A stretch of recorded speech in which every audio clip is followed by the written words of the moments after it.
It's a long way down to New Orleans, and the Birds are broken. Who are they going to fight when they get down there for Super Bowl 59 today on Locked On Chiefs?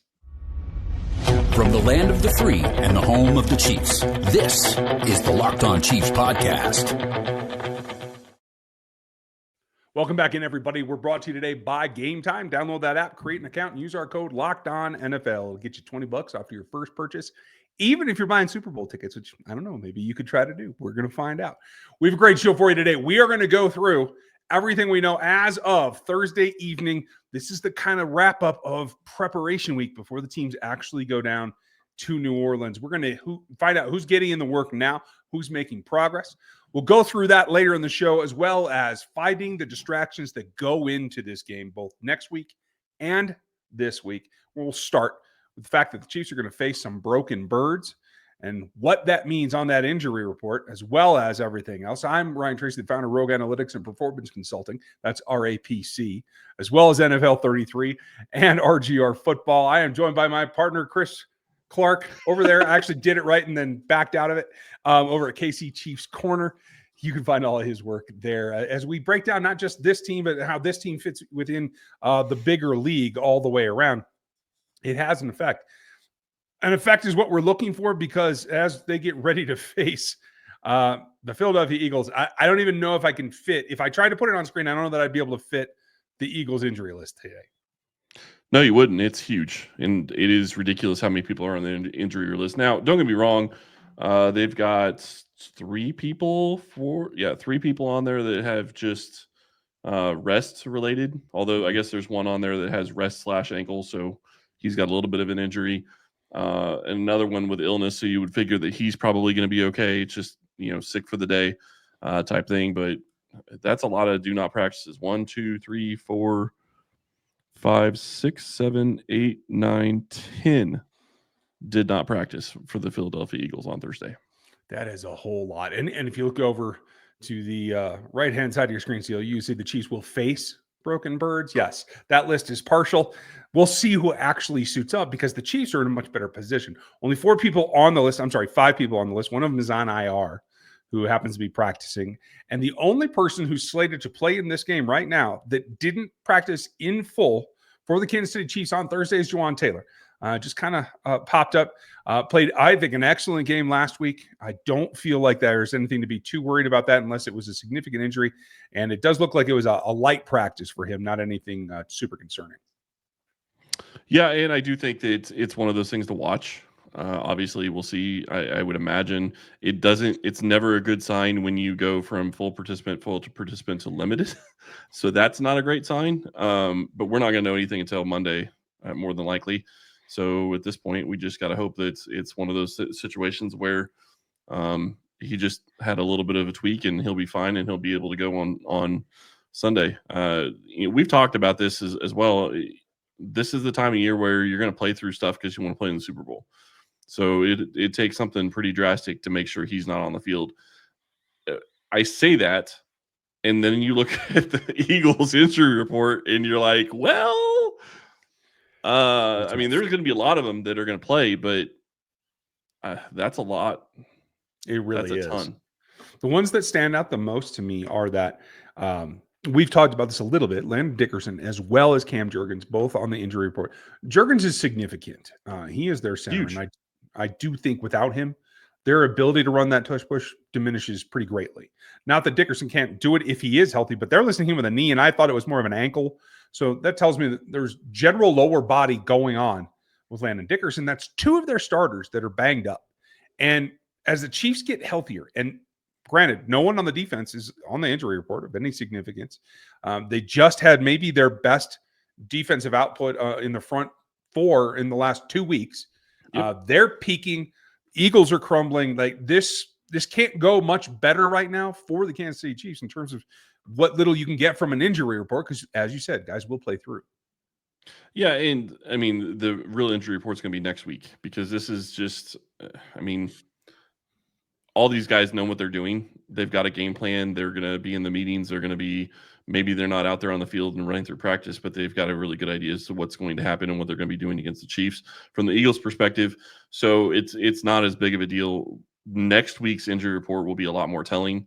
You could still see some guys getting rest early in the week, but if they're not practicing by the end of the week, that's going to tend you to lead to think that they might not be available. And right now, I don't think there's anybody other than maybe the two linemen that you talked about that I would think are really huge issues for them, because I think that Saquon Barkley and AJ Brown are both rest related. That's what it says on the injury report. They'll both play. They'll both be good. They don't need to. Neither of those guys need to practice. So not a really big surprise there. What I find interesting, though, and a little bit concerning if I'm an Eagles fan and happy that for the Chiefs fan, is Devonta Smith, who hasn't practiced either day this week. Yep. And that is significant. With a hamstring. With a hamstring. It's a type of injury that's the big issue. Absolutely. And yes, he might be able to get back. But honestly, if he misses all of this week, which it looks like he's going to, and he isn't able to practice, say, Monday, I don't know what the Eagles' schedule is when they're going to land in New Orleans, but you want to get down and get acclimated and start practicing. If he can't do that, then that puts a significant dent in what I think they're going to be able to do in their passing game with just Goddard and A.J. Brown. That's something the Chiefs can handle a whole lot better than having to defend Smith as well. Yeah. Yeah, and hamstring, I mean, even if he is able to go, if he's not 100% or not even 85% because he's trying to play through a hamstring injury, a player like him having that type of injury is really going to hurt him. Yeah. And what we mean by that is a player that uses his speed and needs his hamstrings to run and be effective and play his game. That is his role in their offense. So all in all, what it looks like is the Chiefs defense rounding into shape. Looks like the Chiefs offense is going to be solid. No word yet on who's practicing where. They're still rotating, quote unquote. I have trouble seeing them making a move. We're going to talk about the tackles on Monday. What that should look like, because we don't have a clue right now. No, we don't. But I would argue that this is a game that, while it wouldn't make sense because they have not had DJ Humphries play left tackle, if you're going to slow down the Eagles' pass rush, you need to slow it down on the interior. Yeah. And to me, it's you don't have the huge pass rush guys on the exterior on the Eagles right now. It's the middle guys that you have to worry about the most. And so to me, it's a pretty easy. It should be a pretty easy decision. Yeah, you still worry about left tackle and DJ Humphries, but I would rather have, Joe Thuney next to Creed Humphrey trying to protect Patrick Mahomes from Jalen Carter than Mike Caliendo. I agree with you, and we will go over that Monday. We'll see what we can glean before then, and as they start to get closer to game time. Next week's going to be absolutely crazy. They have a lot of distractions to fight. What are they, and how do they do it? That's coming up next. I love going to live events, whether it's sports, music, theater, pretty much anything, even comedy. One of my favorite memories was attending a concert last year. The energy and excitement is absolutely unbelievable, especially if it's Zach Bryan or somebody that you really dig. Right now, Game Time has made it even easier to get tickets to your favorite events, whether it's a new feature, and this one really works, Game Picks. This feature filters out all the fluff. You only get the incredible deals on the great seats that you're looking for. You don't have to waste time searching for thousands of tickets on and off, back and forth. I love this, and I've used it most recently on a comedy show, and we did something over New Year's. It was great. Take the guesswork out of buying tickets with Game Time. Download the Game Time app, create an account, and use our code LOCKEDONNFL.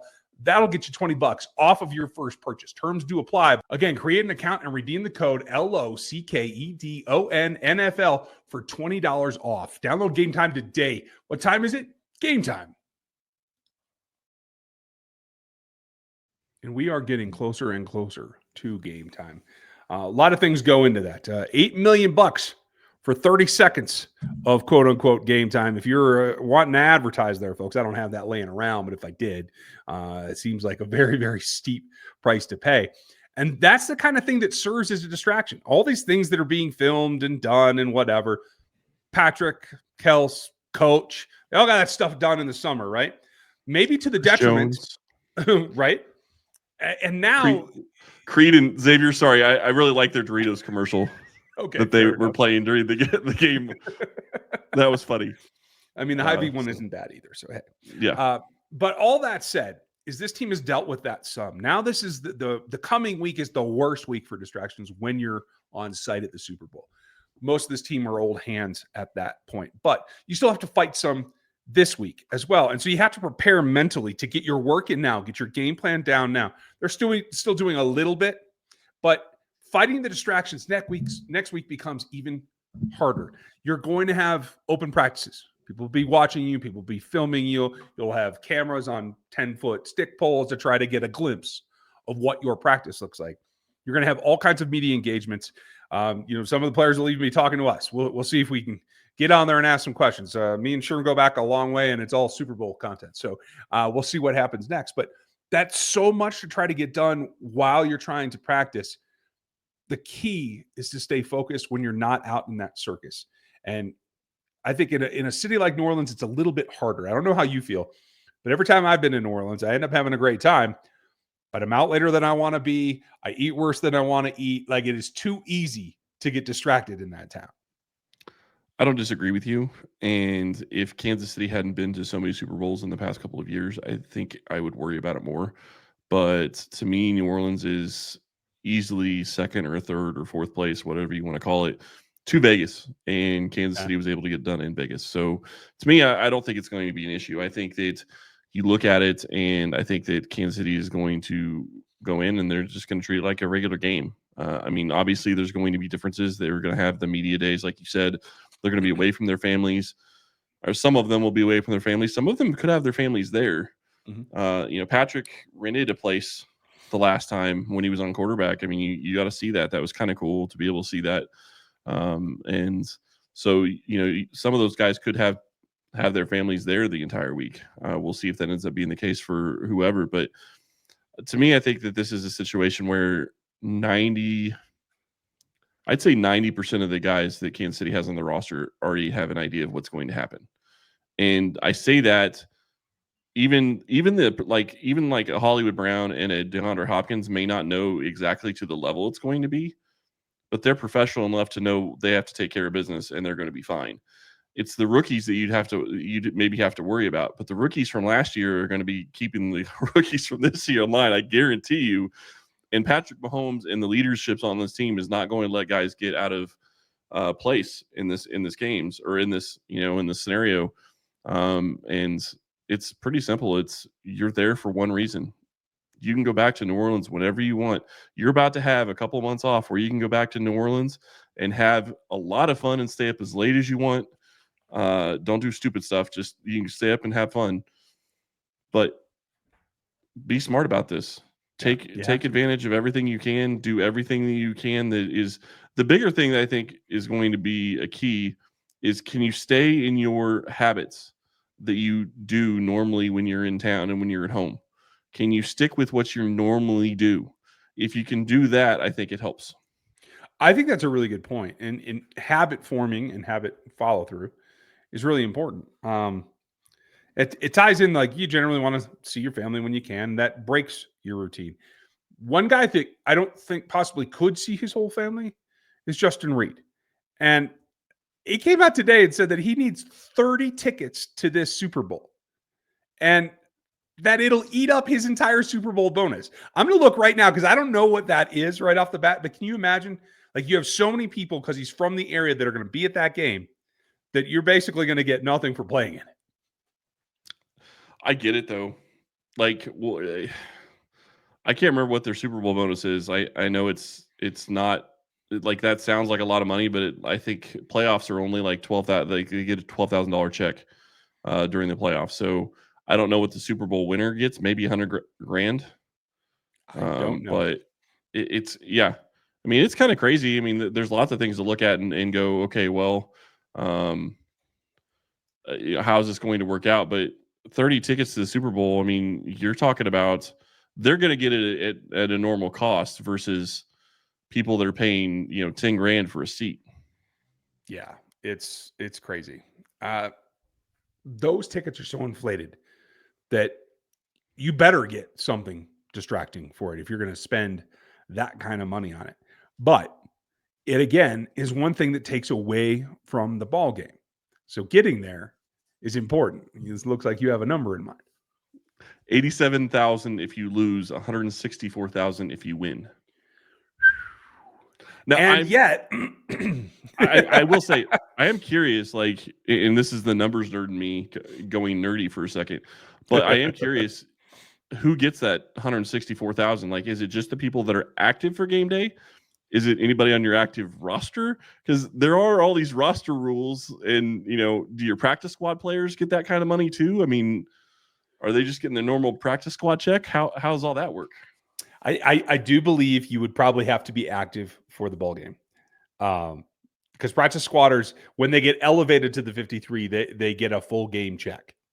Right, but a full game check right now is a full game check is actually less than they would get on the practice squad. No. A normal playoff game, you only get like 12 grand. A practice squad player is usually making $16K a week. Okay. So I don't know. So does it serve you any good? I don't know. It's one other distraction they're going to have to overcome. The way and they're not playing for the money right now. They're playing for they're playing for the glory. I mean, there may be some players that on that field that are playing for the money, but the vast majority of the Chiefs are not playing for the money. They're playing for notoriety. They're playing for the rest of their lives. History. They're playing for history and being a part of it. So that means you got to get the work in while you can. That's what they're doing right now. What does that look like? Coming up next. Prize Picks is the best place to get real money sports action with over 10 million members and billions of dollars in award winnings. Prize Picks has daily fantasy sports and makes it accessible to all. You just pick more or less on at least 2 players for a shot to win up to 100 times your money. Run your game all season long at Prize Picks. They make it simple, and they even invented the flex play, which means you can still cash out even if your lineup isn't perfect. You can double your money even if one of your picks doesn't hit. So sign up today and you can get $50 instantly when you play a $5 lineup. You don't even have to win to receive that $50 bonus. It's guaranteed. Download the Game Time app and use our code LOCKEDONNFL, and you're going to get $50 instantly after you play a $5 lineup. Super simple. Download that app, use our code LOCKEDONNFL, and get that 50 bonus for playing a $5 lineup. Super easy over at Prize Picks. Now, fighting distractions is always something that you have to battle through. If you want a little more information, check out NFL33.com as well as KC Chiefs Corner, and even have a look at RGR football. Right now, the Chiefs, they have to get this game plan in because you don't want to give anything away when there could be cameras on you next week at practice. So you're fighting that, but you also have to weigh that there's a little bit of distraction going on right now. They've already put out and filmed some new media, some new imagery. They got the jerseys all styled up with Super Bowl. So now they got to show them off a little bit. And that's just one more thing that takes away from the preparation this week that I think nobody really goes into the detail that you had to set up a concept. You had to put in a game plan. Now you have to do the install. Luckily, you have everybody on the field if you're the Kansas City Chiefs. But you have to try to hone that. And it's even though it's a 2-week break, it's not as much work as you normally would get. No, it's not. And I'll be very curious to see how they decide to go about it and what Andy Reid decides he wants to do. Is this a scenario? And this kind of goes back to what we were talking about before. It's a little different because we're not talking about numbers. But I wonder what the rules are. Like, are you able to do fully padded practices?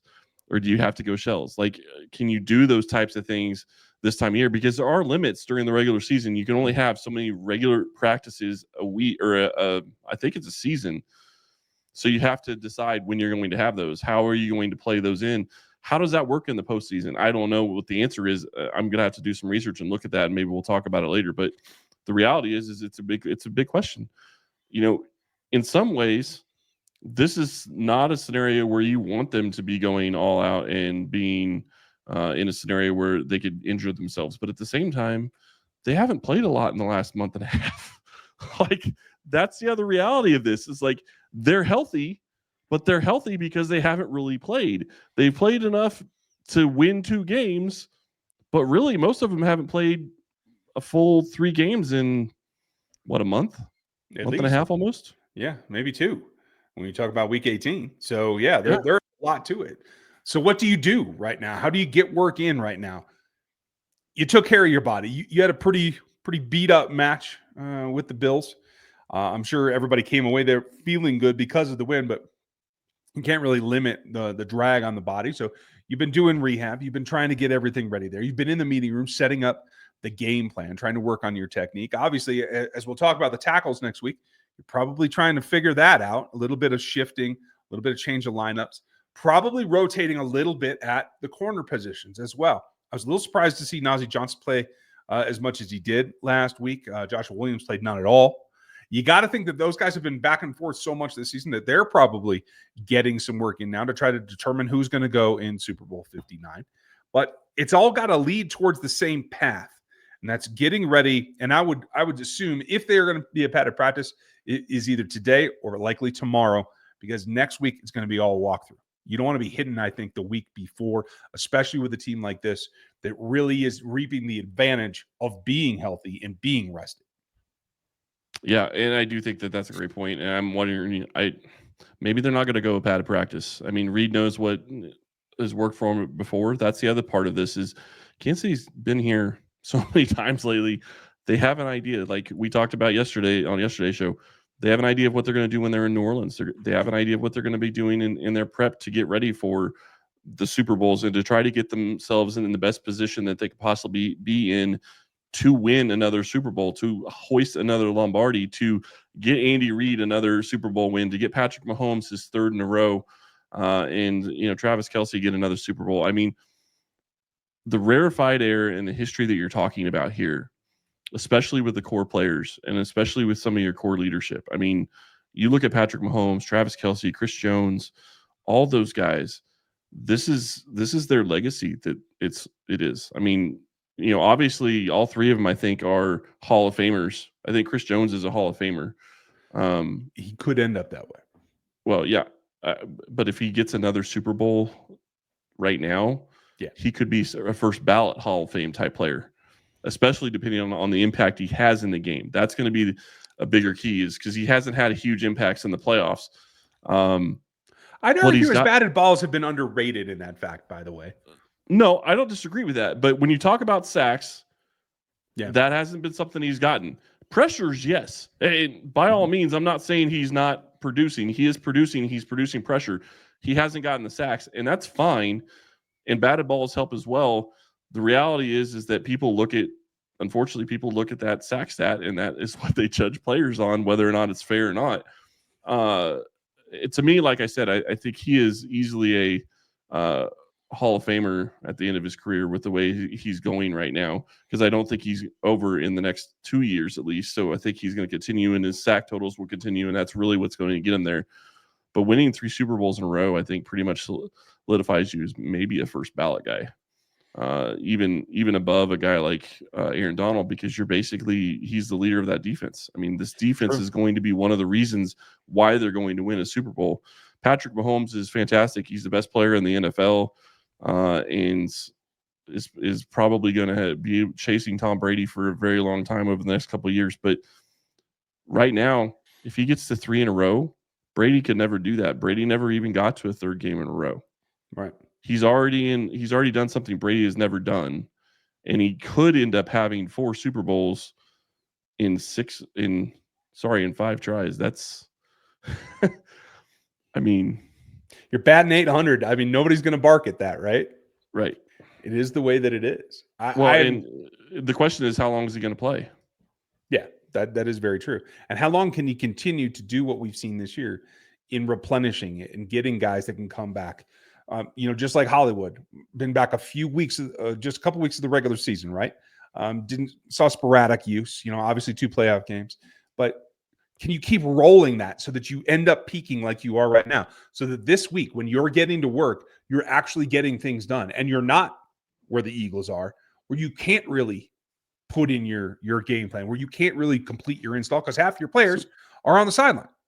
Yeah. One last thing on Patrick Mahomes. If he wins this, he would have 4 Super Bowls by the time he's 30. Tom Brady had 3. Ruh-roh. Tom Brady had. That's my point, though. Like, right? You start looking at this, and I'm not saying Mahomes is going to play for another 15 years. We have no idea how long he'll play. But regardless, 4 Super Bowls by the time he's 30 puts him on pace to pass Brady. He's on pace. Sterling going to prom the first time. That'll be about the time.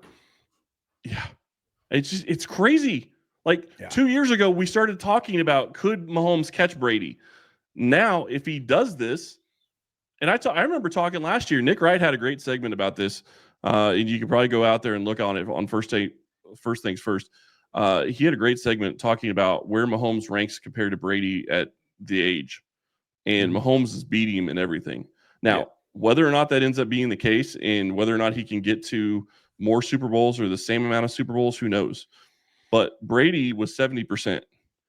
Right now, Mahomes is 75 and could be 80 and has won half the games that Tom Brady has in less than half the games in the playoffs. It is a legacy that's going to be hard to achieve, but you can see it from here. And I'd argue, even if he doesn't surpass some of those numbers, if they were to have trouble later, this 3P right now, what we're talking about in the next 10 days, folks, is what will determine whether he is considered the greatest of all time or not. Because, as you said, Tom Brady couldn't get back to this position. Mahomes is already the only guy to do it. If he gets the win, it's only that much more so. And even it's him and it's Jordan and it's Gretzky. That's what we're talking about at this point. And I don't generally go outside of the world of football, but that's what we have to do to talk about people that have won 3 championships in a row. But that's what you're talking about. You're talking about guys that are above normal competition. And you're talking about Jordan, you're talking about Gretzky. Don't forget Tiger Woods. Like, I know it's not a team sport. Tiger Woods was one of the best to ever play golf when he was in his prime. Mm-hmm. So you look at it, and Mahomes is right there. Like, he could be in a position where he could win 4 Super Bowls in 5 tries, and the rest of the league is going to be looking at it going, okay, how do we stop the Chiefs? And the reality is that while they have a lot of questions on their roster going forward, and we'll talk about that in the offseason once we get there, because we're not there yet, they have some moves that they can make, and there are some things that they could do to where they could be right back in the same position next year. And it's going to be curious to see what they're able to do. And I do think that most of the players that are going to be free agents, some of them may go elsewhere, and the Chiefs have already started planning for that. But there are a couple of guys that are a little bit older that I think are going to want to stick around and probably chase another one, regardless, win or lose, which we both know how we both feel about how this game is going to go. But that's another topic altogether. Yeah. And we will break that all down for you next week as we run through everything, every update, every day. Matt Derrick will be back. We'll have the crossover. We will get with everything we can find on the Eagles. Make sure that you like, sub, hit the bell. We're free for you everywhere, all the time, every day, even on the text line at 816-357-87. I'm sorry, 357-8781. You can get information there all the time. Get subscribed. Check it out. We appreciate you guys being here. Hope you enjoy your weekend. It's the last one before your team is back on the field for another Super Bowl trying to get that ring. Have a great one. We'll talk to you Monday.